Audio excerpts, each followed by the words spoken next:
बिन सत्संग विवेक न होई, राम कृपा बिन सुलभ न होई।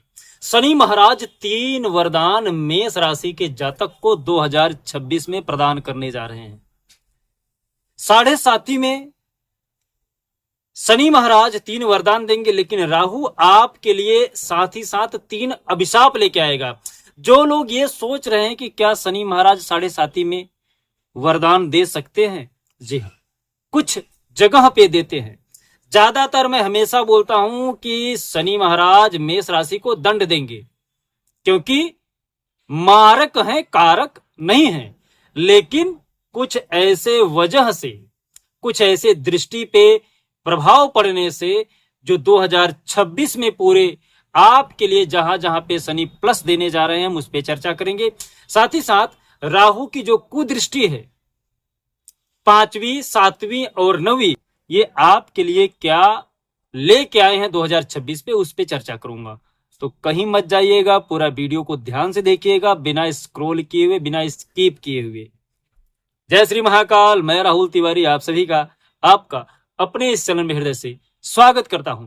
मैंने पहले बताया कि बिन सत्संग विवेक न होई, राम कृपा बिन सुलभ न होई। जैसे यदि आप आग के सामने बैठोगे तो आग का कार्य है जलाना, वो आपको जलाएगा नहीं, लेकिन उसकी गर्मी यदि सामने बैठोगे तो महसूस जरूर होगी। उसकी जो प्रभाव है आपके जीवन पे पड़ेगा। बर्फ के सामने बैठोगे तो ठंडक मिलेगी, अग्नि के सामने बैठोगे तो क्या मिलेगा, गर्माहट मिलेगी। उसी तरीके से जब हम कुसंगत के साथ बैठते हैं तो हमें उसका स्वभाव मिलता है, और जब हम साधु संत महात्मा के साथ बैठते हैं तो मुझे उनका आचरण मिलता है। तो जिसके साथ रहते हैं उसका प्रभाव हम पे पड़ता है। अब इसके लिए आप ये मत समझिएगा कि चंदन विष व्यापत नहीं लिपटे रहत भुजंग। कुछ ऐसी चीजें होती हैं जो अपवाद स्वरूप में होती हैं, लेकिन ज्यादातर पे प्रभाव पड़ता ही पड़ता है। जैसे साधु संत इस जीवन में किसी के भी साथ में रहे, मस्त मौला, जंगल में रहे, पहाड़ पे रहे, घर में रहे, कहीं पे भी रहे, उनके लिए कोई मायने नहीं रहता। उनके लिए एक वलकल जो वस्त्र है वही उनका पूरा जीवन है, पूरा चरित्र है। तो सब के लिए एक जैसा आप आकलन मत करिएगा। लेकिन मेष राशि के लिए जो शनि महाराज 3 यहाँ पे वरदान देने जा रहे हैं, यदि हम उसकी बात करें, तीसरी, 7वीं और 10वीं दृष्टि से, साथ ही साथ राहु महाराज की 5वीं, 7वीं और 9वीं दृष्टि से, तो सर्वप्रथम मैं तो जो आपके लिए राहु पहले दुख देने जा रहे हैं, पहले उसको सुन लीजिए। दुख का अनुसरण कर लेंगे तो सुख का अनुसरण हो जाएगा। रात के बाद दिन आए तो अच्छा लगता है, दिन के बाद रात आए तो थोड़ा सा आप समझ सकते हैं। राहु महाराज की जो 5वीं दृष्टि है, ये 3rd भाव पे पड़ रही है।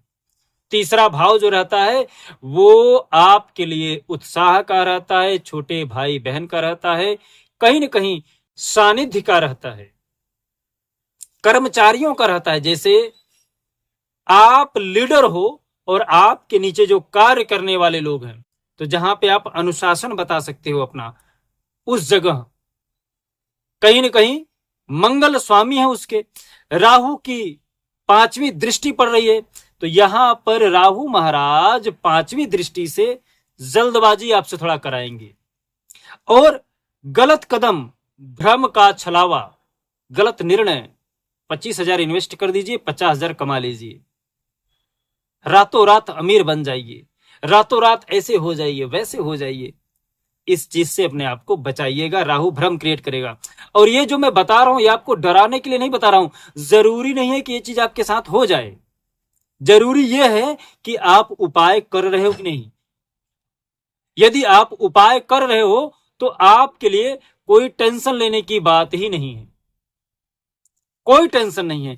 बस यहां पर आपको उपाय करने की आवश्यकता है, तो उपाय जरूर करिएगा।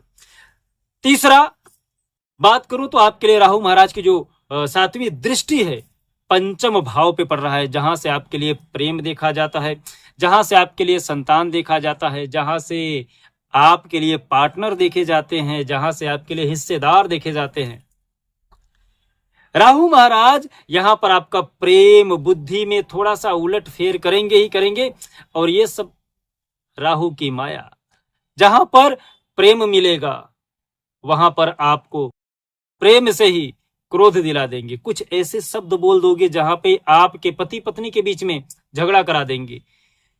सिंगल से मिंगल नहीं होने देंगे। जिससे आप शादी करने जा रहे हो वहां पर ये कुछ ऐसा भ्रम क्रिएट कर देंगे कि आपकी शादी रुक जाएगी। तो ये जो चीजें हैं, ये चीज कहीं न कहीं राहु महाराज पांचवी दृष्टि से संतान को लेके, शिक्षा को लेके, कोर्ट कचहरी में आपको उलझा सकते हैं।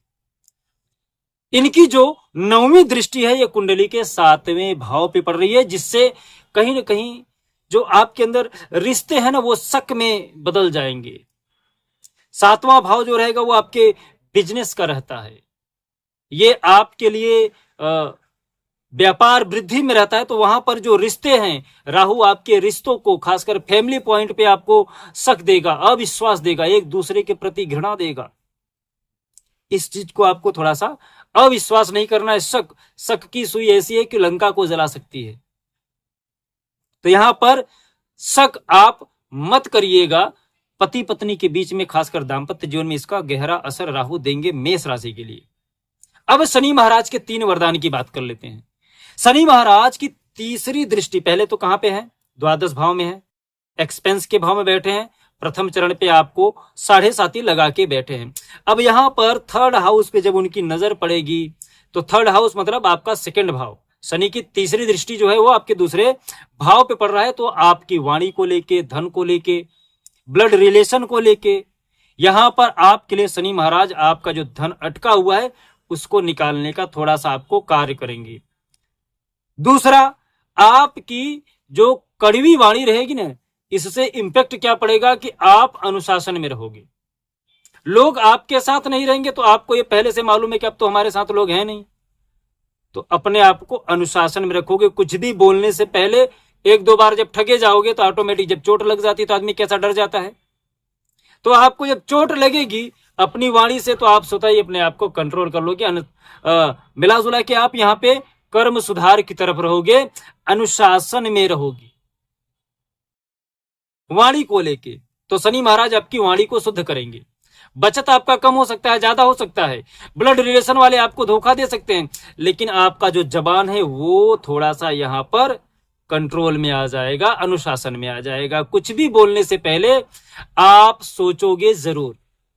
तो वाणी पे कंट्रोल आपके लिए शनि महाराज दे रहे हैं। 7वीं दृष्टि क्या है? 7वीं दृष्टि शनि महाराज की कुंडली के 6ठे भाव पे, जहां से ऋण, रोग और शत्रु। तो यहां पर संघर्ष, रोग और जो पुराना ऋण है वो चुकने का सिलसिला जारी हो जाएगा।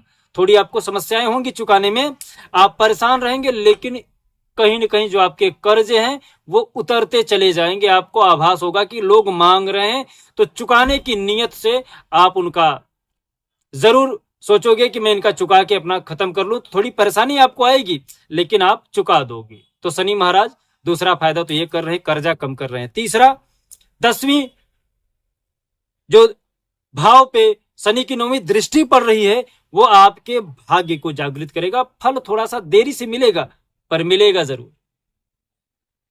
इनको मजबूत करने के लिए उपाय क्या करें? इनको मजबूत करने के लिए सबसे बेहतर उपाय है कि एक लाइन में बताऊं तो पानी में बहाने वाला उपाय आप करिएगा।